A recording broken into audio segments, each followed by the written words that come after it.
Hello বন্ধুরা, তো সকালবেলা ঠাকুর প্রণাম করে এই যে আমার ঘরের কাজবাজ শুরু করে দিয়েছি। ঘুম থেকে উঠি তো সেই 8টার সময়, তবে আজকে 7:30টার সময় কিন্তু ঘুমটা ভেঙে গিয়েছে। কি বলো তো, প্রেগনেন্সির এই যে লাস্ট স্টেজ চলছে, আর এখন তো ঘুমটা একটু কমই হবে। আর সত্যি কথা বলতে এই যে ভিডিও করব, ব্লগ আপলোড করব, এর জন্য একটু তাড়াতাড়ি ঘুমটা ভেঙে গিয়েছে। তো এখন তো আমি একাই উঠেছি, আর এখনো বাড়ির কেউ ওঠেনি। আর আজকে দেখছি ঘুম থেকে উঠে বেশ ঠান্ডা পড়েছে। এত সকালে ওঠাটা উচিত হয়নি, আমাকে ইন্দ্র বারবার বলছিল তুমি কিন্তু এত সকালে উঠবে না। ওই যে ঘুমটা ভেঙে গিয়েছে সেই 7টার সময়, তাও উঠতে উঠতে এই যে 7:30 বাজিয়ে দিয়েছি। তো শীতের তো সব কিছু পরেই আমি বাইরে বেরিয়েছি, আর এখন সারা ঘরটা ঝাড় দেওয়ার পর এখন বাইরেটা ঝাড় দিয়ে নিচ্ছি। আর এখন বাজে 8টা। তো ইন্দ্রকে অনেক ডাকার পর ইন্দ্র উঠেছে, উঠে ব্রাশ করছে বাইরে। তা আমি ভাবলাম যে আমি একটু বিছানাটা গুছিয়ে ফেলি ও আস্তে আস্তে, কিন্তু লাল কম্বলটা তো ভাঁজ করব না। ওকে বললাম তুমি এটা একটু ধরে দাঁড়িয়ে থাকো, আমি খাটটা ঝাড় দিয়ে নিই। তো ওই দেখো ধরে দাঁড়িয়ে আছে, ও বলছিল আমি বিছানাটা তুলে দিচ্ছি, তুমি চা করো গিয়ে। তো এখনও তো অনেকটা টাইম আছে, তাই আমি ভালোভাবে বিছানাটা ঝাড় দিয়ে নিচ্ছি। কি বলো তো, যতই একটা ছেলে মানুষ কাজ করুক না কেন, তারপরেও আমি সেই কাজটাতে একটু হাত লাগালেও আমার বেশ শান্তি লাগে, পারফেক্ট মনে হয় আর কি। এরপরে ব্রাশ করে চলে এসেছি ঘরে। আর জানো তো বন্ধুরা, তোমাদের সাথে একটা কথা শেয়ার করব।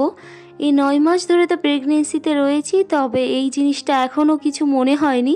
তবে যেন ডাক্তার ডেট দেওয়ার পরে আমার এই কটা দিন একটুও কাটছে না। মাঝে মাঝে তো খুবই অস্বস্তি লাগছে যে কবে আমার বেবিকে আমি দেখতে পারবো। বলতে পারো ধৈর্যটাই আর রাখতে পারছি না। মাঝে মাঝে তো মনে মনে এইটাও বলি আমার কখন ব্যথা উঠবে আর আমি কখন ডক্টরের কাছে যাব। জানি এই জিনিসটা প্রথম প্রেগনেন্সিতে, তাই জন্যই আমার এতটা কৌতূহল লাগছে। জানি সব কিছুরই একটা সঠিক সময় থাকে, আর সেই সঠিক সময়টা না আসলে কোনো কিছুই সম্ভব নয়। আর এরপরে আমি একটা হালকা চাদর মাথায় দিয়ে নিয়েছি। কি বলতো, বাইরে আজকে প্রচণ্ড হাওয়া বইছে, আর ইন্দ্র বলছে যে তুমি নাকে কিছু জড়িয়ে নাও। আমি নাকটা ঢেকে আমি কোনো কাজ করতে পারি না, এটা আমার এক প্রকার অস্বস্তি লাগে বলতে পারো। প্রচণ্ড ঠান্ডার মধ্যেও আমার নাকটা যদি আটকে থাকে না, তবে দমটা বেরিয়ে যায়। এরপরে দেখো, আগের দিনের না অনেক বাসন জমা হয়েছিল, যেগুলো আমি জল ঝরাতে রেখে দিয়েছি। ওই যে এইখানে যদি আমি জল না ঝরিয়ে রাখি না, টপ টপ করে জলগুলো পড়বে আর নিচেটা দেখতে খারাপ লাগবে। আর স্টিলের যেহেতু এটা তাড়াতাড়ি নষ্টও হয়ে যেতে পারে। আর আমি তো রাতে রান্নাঘরটা ভালো মতোই পরিষ্কার করে ঘুমোই, তবে যেহেতু শীতকাল পড়ে গেছে, বেশি রাত করে রান্নাঘরের কাজবাজ করাটা আমার পক্ষে সম্ভব নয়। সকালবেলা এই যে দেখো, এই যে টাইলস রেখে দিয়েছি, এটাতে বেশ তেল মশলা লেগে রয়েছে। তো ভাবলাম যে চা করার আগে এই জায়গাগুলোতে একটু পরিষ্কার করে নিই, যাতে দেখতেও সুন্দর লাগবে আর কাজ করার মনোযোগটাও কিন্তু আরেকটু ভালো লাগবে। আর দেখবে তুমি যেই কাজটা নিজের থেকে করছো, সেই কাজটা করতে কিন্তু তোমার একটুও কষ্ট হবে না। তবে এই কাজগুলোর মধ্যেই যদি তোমাকে কেউ বলে এইটা করো ওইটা করো, তবে তুমি সেই কাজের তালমিল সমস্তটাই গুলিয়ে ফেলবে। আর একা একা করলে কিন্তু পরপর সব কাজগুলো প্ল্যান মাফিক হয়ে যায়, আর সময়ের আগেই কিন্তু হয়ে যায়। আর দাদা দেখো আমাকে আগের দিন এই জিনিসটা এনে দিয়েছে, এর সঠিক নামটা আমি বলতে পারবো না। তবে এই যে টাইলসের ওপরে হালকা হালকা জল লেগে থাকতো, এটা ব্যবহার করার পর থেকে যে ভেজা ভেজা ভাবটা থাকতো, সেটা শুকনো হয়ে থাকে। জানো তো বন্ধুরা, কাজ করতে করতে যখন আর কি একা একা কাজ করি, তখন মায়ের কথা খুব মনে পড়ে। যে মাকে দেখতাম যতই শীতকাল থাকুক গরমকাল থাকুক, অনেক ভোরে উঠে সমস্ত কাজগুলো একা একা করতো। আমার তো স্কুল টিউশন পড়ানো থাকতো, তত তো সাহায্য করতে পারতাম না। আর ভাবতাম মা একা একা এই কাজগুলো কি করে করে এক হাতে। হ্যাঁ, যেহেতু 1 বছর সংসার করছি, সেরকম সুগৃহিণী হতে পারিনি ঠিকই, তবে যেই কাজগুলো এখন করছি অনেকটা মায়ের কাছাকাছি করছি। যে সংসারে থাকতে গেলে যখন তুমি মেয়ে থেকে বউ হবা, তখন তোমার দায়িত্ব কর্তব্য সব কিছুই বেড়ে যায়, তখন নিজের থেকে এই কাজগুলো তুমি করতে পারবে। এরপর একটু ম্যাগি বানিয়ে নিচ্ছি। আগের দিন রাতে তো রুটি তরকারি খেয়েছিলাম, তো সকালে উঠে একটু খিদে পেয়ে গেছে, আর একটা ম্যাগি ছিল ঘরে, সেটাই বানিয়ে খেয়ে নিলাম। তো সমস্ত কাজবাজ সকালের বাসি কাজ সব হয়ে গেছে, আর কিছু বাসন পড়ে রয়েছে, সেগুলো এখন মাজবো। আর জানো তো বন্ধুরা, আমি চাইলেই কিন্তু আমার মায়ের বাড়ি গিয়ে থাকতে পারতাম, যেমনটা আর কি অনেক মেয়েরা প্রেগনেন্সিতে বাপের বাড়িতে গিয়ে থাকে। এখানে কিন্তু অনেক আদর যত্ন সমস্তটাই তারা পেয়ে থাকে, যেমনটা আর কি শ্বশুর বাড়িতেও পায়। আমিও আমার শ্বশুর বাড়িতে সব কিছুই পেয়েছি, তবে আমি পারলেই যেতে পারতাম। যাইনি শুধু একজন মানুষের জন্য, সেটা আর কেউ নয়, সেটা হচ্ছে আমার হাজবেন্ড। এমন নয় যে ইন্দ্র আমাকে বাপের বাড়ি যেতে দেয় না, আমি নিজেও যখন বাপের বাড়িতে যাই 4-5 দিনের মাথায় আমার আর মন টেকে না। জানি সব মেয়েদেরই বাপের বাড়ি যেতে খুব ভালো লাগে, আমারও বেশ ভালো লাগে। যখনই বাপের বাড়ির থেকে আসি চোখে জল নিয়ে আসি। তবে কি বলতো, এই যে একটা মায়ায় পড়ে গেছি, এইটা হচ্ছে আলাদা ধরনের মায়া। আমি যখন বাপের বাড়িতে থেকে ইন্দ্রকে ফোন করি তো বলি যে তুমি আজকে কি খাওয়া দাওয়া করেছো, ও প্রত্যেক দিন ফোন করে বলে আমি নিরামিষ খেয়েছি। আমার জামাগুলো নোংরা হয়ে গেছে, অনেক দিন হয়েছে ধোয়া হয়নি, আজকে ধুতে হবে। তার মানে বুঝে নাও ওর এইখানে অসুবিধা হচ্ছে। ও চায় যে আমি বাড়ি আসি, আমি বাড়ির থেকে গেলে ওরও ভালো লাগে না। আবার এইটাও বলে যে আমার যতই অসুবিধা হোক তুমি কিন্তু আর কটা দিন ঘুরেই এসো, এত তাড়াতাড়ি বাড়িতে আসতে হবে না। সত্যি কথা বলতে আমাদের এই খুনসুটিটাই আমাদের ভালোবাসাটাকে অনেকটা শক্ত ও দৃঢ় করে রেখেছে। তো অনেক তো কথা বললাম, এরপরে এসেছি রান্নাঘরে। এই যে সেদ্ধ ভাত করা হবে। আগের দিনই প্ল্যান করা হয়েছিল যে আজকে পিঠা বানানো হবে, ভগবানকে ভোগ লাগানো হবে। তো মা তো বলেই দিয়েছিল সকালবেলা সিদ্ধ ভাত করা হবে, দুপুরে ভগবানকে পিঠা বানিয়ে দেওয়া হবে, আর রাতের দিকে খিচুড়ি করবে। তো আমি দেখো সিম আলু আর বেগুন নিয়ে চলে এসেছি, এগুলো এখন ভাতে সেদ্ধ দেব। এই বাড়িতে সকালবেলা সব কিছু এখন বাটা করা হবে, শুধু আলুটা বাদ দিই। তো ওরা তো এগুলো দিয়ে খুব সুন্দরভাবে খেয়ে নেয়, আর আমি এর মধ্যে শুধু আলু সেদ্ধটা দিয়ে সকালে ভাত খাবো। আর এরপরে দেখো মায়ের জন্য চা বসিয়ে দিয়েছি, চাটা গরম করে নিলাম। আর ভাতে সিদ্ধ দিয়ে মাকে বললাম তুমি একটু দেখো, আমি ওপরে এসেছি মায়ের ঘরটা বিছানাটা তুলে দিতে। কম্বল ভাঁজ করতে এগুলো করতে একটু অসুবিধা হচ্ছে, কিন্তু মাঝে মাঝে যখন কেউ না করে দেয় আমি আর কি এসে মায়ের বিছানাটা তুলে দিই। ওদের দুই ভাইয়ের মধ্যে এক ভাই প্রত্যেক দিনই তুলে দেয় মার বিছানাটা, দাদা নয় ইন্দ্র, যে কোনো একজন তুলে দেয়। কিন্তু আজকে যেহেতু হয়তো ওরা ভুলে গেছে বা কাজের চাপের জন্য চলে গেছে দোকানে, তো আমি ওপরে এসেছিলাম, দেখলাম মায়ের বিছানাটা তোলা নেই, আমি তুলে দিচ্ছি। তো জানো তো মায়ের ঘরটা বেশ গরম থাকে সারাটা দিনে, মানে আমাদের ঘরের তুলনায়, যেহেতু আমাদের নিচেই ঘর তো ঠান্ডা থাকে। আর গরমকালের দিকে মায়ের ঘরে আসাই যায় না, প্রচণ্ড গরম হয়ে থাকে এই সকাল 10টার পর দিয়ে। কদিন ধরে মায়ের শরীরটাও বেশি একটা ভালো নেই, সেই দাঁতে ব্যথা নিয়ে ভুগছে, ওষুধ খাচ্ছে, অনেক ইঞ্জেকশন নিচ্ছে, তবে কিছুতেই কিছু কাজ হচ্ছে না, সেইটা নিয়ে একটু টেনশানে আছি। তো সামনেই তো আমার ডেলিভারি, আর তার জন্য মা দাঁতটাও তুলতে পারছে না, যেহেতু দাঁত তুললে 7 দিনের মতো রেস্টে থাকতে হয়, ভারী কাজগুলো করা যায় না। এবার আমার যদি ডেলিভারির ডেট চলে আসে তো তখন তো মা একা হাতে এগুলো সব করতে পারবে না, যার কারণে মা দাঁতটাও তুলতে পারছে না। আর আমার ডেলিভারির ডেট নিয়ে একটু কনফিউশনে আছি, কারণ ডক্টর আমাকে 28 তারিখ দিয়েছে ডেট, কিন্তু ডক্টর বলছে যে তার আগেও 15 তারিখে একবার চেক আপ করিয়ে আসতে, কারণ আমার ডেলিভারির ডেট অনেকটাই আগে ছিল। ডাক্তার যেহেতু বাচ্চাটা একটু অপুষ্টি আছে সেহেতু চাইছে 28 তারিখ পর্যন্ত ডেটটা এগিয়ে নিয়ে যেতে, যাতে বাচ্চাটা সুস্থ ও হেলদিভাবে জন্ম নেয়। আর এর আগেই যদি কোনো অসুবিধা হয় তবে অবশ্যই ডক্টরের সাথে যোগাযোগ করতে। জানি না কখন কি হয়, প্রত্যেক দিন রাতে এই মানে দুশ্চিন্তা নিয়ে ঘুমোই যে কখন আমার কি হয়ে যাবে।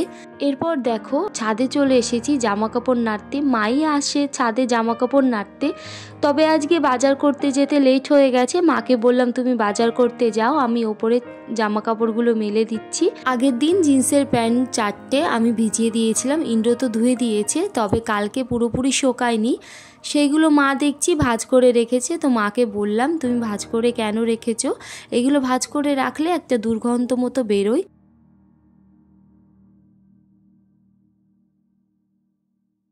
Hello guys, good morning and welcome back to my channel. আশা করছি তোমরা সবাই ভালো আছো, সুস্থ আছো। তো ছাদে এসেছিলাম, ভেবেছি ইন্ট্রোটা এখান থেকে একটু শ্যুট করে নিই আর তোমাদের সাথে একটু কথা বলে নিই। ভিডিওর সামনে তো তেমনভাবে আসা হচ্ছে না। আর এই দেখো ভালোই রোদ বেরিয়েছে, আর এখানে জামা কাপড়গুলো সব মেলে দিয়েছি। প্রথম যখন ছাদে এসেছিলাম তখন দেখছি একদম রোদ ছিল না, আর এখন জামা কাপড় মেলার পর দেখছি হালকা হালকা রোদ বেরিয়েছে। তো আরও কিছু জামা কাপড় কাচার আছে, এগুলো আগের দিনের, এগুলো একটু ভেজা ভেজা মতো ছিল, তো এগুলো শুকিয়ে গেলে আবার জামা কাপড় মেলে দেবো। আর এসছিলাম ভেবেছি যে একটু ঠাকুরকে প্রণাম করব, তো দাদা দেখি এখানে পর্দা লাগিয়ে দিয়ে গেছে, তো আমি আর ছুঁলাম না। সকালের কাজ ব্যস্ত হয়ে গেছে, আর এখন তেমন কোনো কাজ নেই। এখন নিচে গিয়ে একটু পরে ভাত খাবো। তো চলো, তোমরা পুরো ভিডিওটা তোমাদের দেখার অনুরোধ রইল। আশা করছি আমার ব্লগটা তোমাদের ভালো লাগবে। এরপর যাওয়ার সময় দেখছি দাদার জুতোটা এক কোণায় ছিল, সেটা রোদ্রে দিয়ে দিলাম, হালকা ভেজা মতো আছে। আর এই পাশে এসে দেখছি একটা গাছ মাটিতে পড়ে আছে, এটা হয়তো হাওয়ার জন্যে পড়ে গেছে। আজকে দেখো কতটা হাওয়া বইছে, গাছগুলো দেখলেই কিন্তু বুঝতে পারবে। আজকের ওয়েদারটা বেশ ঠান্ডা ঠান্ডা আছে। নিচে এসেছি মাকে ডাকতে, মাকে দাদা ডাক্তারের কাছে নিয়ে যাবে দাঁতের ইঞ্জেকশন দিতে। তারপর দেখছি মা বাজারে চলে গেছে, আমি ওপর থেকে আস্তে আস্তে তো ভাবলাম যে এখন সিদ্ধগুলো আমি মেখে নিই, আলু সিদ্ধটা আর কি মেখে নেব, আর মা এসে বাটাগুলো করবে। আর এই যে আলু সেদ্ধ মাখাটা, এটা এই বাড়িতে এসে এত খেতাম। এই যে শুকনো লঙ্কা আর তেল গরম করে সেটা দিয়ে আর কি আলুটা মাখে। তবে জানো তো, প্রেগনেন্সির পর থেকে এইটা আর আমার খেতে একদমই ভালো লাগে না। ওই যে তেলটা দেয়, ওই তেলের গন্ধ আমি একদম সহ্য করতে পারি না। তো এটা তো শুধু দাদা আর ইন্দ্রর জন্য মাখছি, আর আমার জন্য আলাদা আলু সেদ্ধ রেখে দিয়েছি, যেটা দিয়ে আমি ভাত খাবো। আমার সকালবেলাতে তেমন কিছু লাগে না, ওই যে স্কুল থেকে ডিমটা দেয় আর আলু সেদ্ধ, আর সাথে একটু ঘি হলে হয়ে যেত। জানো তো, বাপের বাড়িতে আলু সেদ্ধ, ঘি, তার সাথে মাছ ভাজা বা ডিম সেদ্ধ, ডিম ভাজা, যে কোনো একটা কিছু দিয়ে আমি খেয়ে নিতাম। তবে এই বাড়িতে এসে একটা নতুন নিয়ম জানলাম, ঘিটা নাকি নিরামিষ, যার কারণে ঘিটা আলু সেদ্ধর সাথে মাখালে আর ডিমটা খেতে পারি না। তার জন্য আজকে ঘি নিইনি, এমনি খেয়ে নিয়েছি। এরপরে খাওয়া দাওয়া করে দেখো ঘরে চলে এসেছি। সারাটা দিনে এখনও টাইম পাইনি যে মাথাটা একটু আঁচড়াবো। আর সকালেরও ওষুধ খাওয়া আমার একদমই হয়নি, মনে ছিল না। এখন 11:30টার বেশি বেজে গিয়েছে। আর আমি শুনেছি যদি প্রেগনেন্সিতে চুল ঝলমলে থাকে তাহলে নাকি ছেলে হয়, আর যদি চুলের রুক্ষভাব চলে আসে তাহলে নাকি মেয়ে হয়। তবে আমি বুঝতে পারছি না আমার চুলে কোনটা হয়েছে, আর আমার অত কিছু জানারও দরকার নেই, ওই সোশ্যাল মিডিয়াতে দেখি তার জন্যই বললাম। আমার কাছে ছেলে মেয়ে দুজনই সমান, যেহেতু এটা আমার প্রথম সন্তান, তার জন্যে আমার কাছে কোনো বাকবিচার নেই। যেটা হবে তাকে আমি সমান ভালোবাসবো, ছেলে হলেও যেমন বাসবো, মেয়ে হলেও ততটাই ভালোবাসবো। এরপর ওষুধের কৌটাটা খুলে দেখলাম বেশ কয়েকটা ওষুধ আমার ফুরিয়ে গেছে, একদম নেই বললেই চলে। তবে যে কটা আছে সে কটা খেয়ে নিলাম। তবে যেটা মেন জিনিস গ্যাসের ওষুধ, সেইটাই নেই দেখছি। এরপরে না আমার একটু অস্বস্তি লাগছিল, যেহেতু গ্যাসের ওষুধ খাওয়া হয়নি, কালকের থেকে খাওয়া হয়নি। যেহেতু সকালে আলু সেদ্ধ দিয়ে শুকনো লঙ্কা দিয়ে ভাত মেখে খেয়েছিলাম, তার জন্য আমার গলা বুক প্রচণ্ড জ্বালা করছিল হঠাৎ করেই। আর গ্যাসের ওষুধটা না খাওয়াতে সেটা আরও বেড়ে গিয়েছে। তো ভেবেছিলাম স্নান করে কমে যাবে, তো স্নান করে এসেছি, দেখছি কিছুতেই কমছে না। তারপরে আমাকে ইন্দ্র এসে বললো একটু লেবু চিনির জল করে খেতে। 2 ঘন্টা ধরে এরকম গলা বুক জ্বলছে। আমি তো অন্যদিন খাই, তবে আজকে জানি না কিসের জন্য এত অস্বস্তি লাগছে আমার। তো শরবতটা বানিয়ে খেয়ে দেখি কেমন কি লাগে। শুভ সন্ধ্যা বন্ধুরা। আর সারাদিনে কাজ বাজের পর বললাম যে শরীরটা একটু ভাল লাগছিল না, তারপরে তো শুয়েছিলাম। আর সন্ধ্যাবেলা উঠে শাশুড়িকে চা করে দিয়েছি, আমিও চা খেয়ে নিয়েছি। একটু গলা বুক জ্বলছিল, দুপুরে ভাতও খেতে পারিনি, তারপরে একটু শুয়েছিলাম। আর এখন উপরে শ্বশুরমশাইকে চা দিয়ে এসেছি, কাজের থেকে ফিরেছে, আর গরম জল করে দিয়েছি, স্নান করলো। আর আমাকে এই যে দেখো, এই 50টা টাকা দিয়েছে। আগের দিনও দিয়েছিল, মানে সপ্তাহে বাবু আমাকে 50 টাকা করে দেয়। তো আমি ঘটে ছাড়ি, আবার কখনো কখনো নিজের কাছে রেখে দিই। তো আগের দিন দিয়েছিল, সেটা তো খরচা হয়ে গেছে। আর এই টাকাটা এখন ঘটে ছেড়ে দিচ্ছি। এই ঘরটা আনা হয়েছে আমার বাবু সোনার জন্য, আর কি যেই আসুক তার অন্নপ্রাশনের দিন এই ঘরটা ভাঙা হবে। আর যেদিন এই ঘরটা ভাঙবো তোমাদের সাথে অবশ্যই শেয়ার করব। তো এখন 50 টাকা রেখে দিচ্ছি, ইন্দ্র 100 টাকা করে মাঝে মাঝে দেয়, আমি এটাতে রেখে দেই। তো বন্ধুরা, তোমাদের যদি আমার ভিডিওটা ভালো লেগে থাকে অবশ্যই একটু লাইক কমেন্ট শেয়ার করে দিও, আর চ্যানেলটিকে অবশ্যই সাবস্ক্রাইব করে দিও। তো সবাই অনেক ভালোবাসা দিচ্ছ, আরও ভালোবাসা আমার খুব দরকার। তো চলো আজকের জন্য এইটুকুই।